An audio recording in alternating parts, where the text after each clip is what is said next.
Since Syria's civil conflict began in 2011, the Assad regime has treated opposition forces and unarmed civilians as one and the same, committing widespread violations of international law, including the law of armed conflict and human rights law. Today, we are releasing newly declassified reporting and photos that underscore the depths to which the Syrian regime has gone, with the continuing support of its allies, Russia and Iran. The facts we're presenting today are based on reporting from international and local non-governmental organizations, press reporting, and also intelligence community assessments.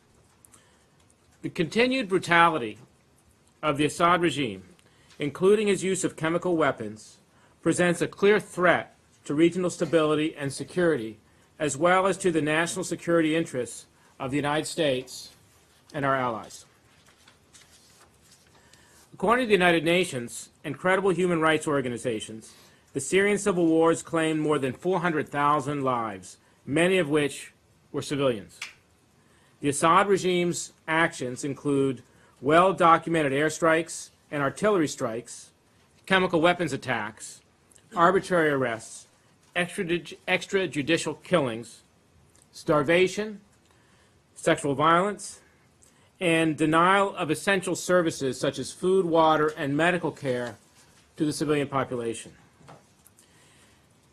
Since 2012, the regime has routinely conducted airstrikes and artillery strikes in dense urban centers, including with barrel bombs, improvised unguided bombs, which are sometimes described as airdropped IEDs.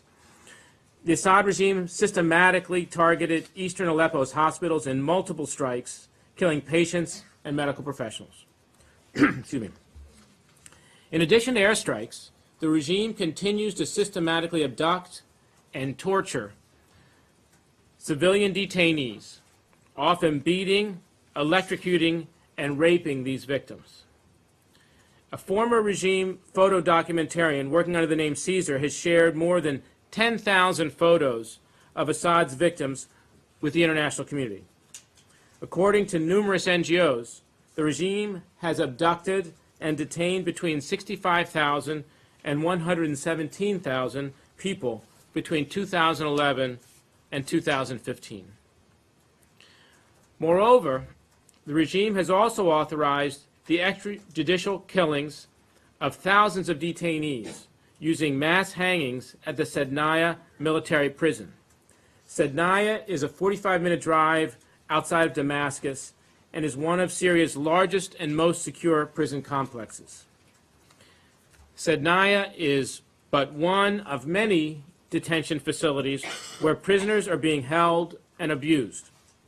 Others include the Mesa Airport Detention Facility and military security branches 215, 227, 235, 248, and 291, which are all located throughout Syria. The regime holds as many as 70 prisoners in Sednaya in cells that have a 5-person capacity. And according to multiple sources, the regime is responsible for killing as many as 50 detainees per day at Sednaya. Credible sources have believed that many of the bodies have been disposed in mass graves.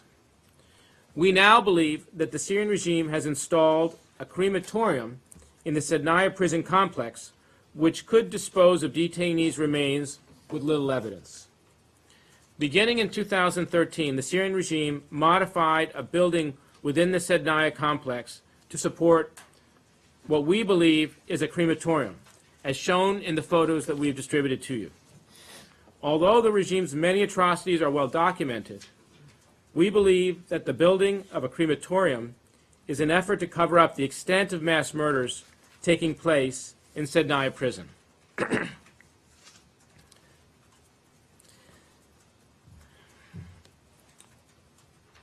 United States is on record and has stated many times that we are appalled by the atrocities that have been carried out by the Syrian regime.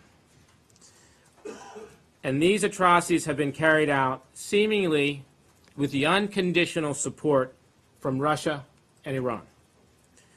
2 weeks ago, as Heather said, I attended the Astana conference in Kazakhstan as the U.S. observer. At that meeting, led by Turkey, Russia, and Iran, the guarantors of the Astana process, it was agreed to create de-escalation zones that would reduce violence and save lives. In light of the failures of the past ceasefire agreements, we have reason to be skeptical. The regime must stop all attacks on civilians and opposition forces, and Russia must bear responsibility to ensure regime compliance. Russia joined the unanimous UN Security Council Resolution 2254, which demands that all parties immediately cease any attacks against civilians. Russia has either aided in or passively looked away as the regime has conducted an airstrike against a UN convoy, destroyed East Aleppo, and used chemical weapons, including sarin, against civilians in Idlib province on April 4. During his visit here last week, Foreign Minister Lavrov acknowledged that there is no military solution to the Syrian conflict. Russia must now, with great urgency, exercise its influence over the Syrian regime to guarantee that horrific violations stop now.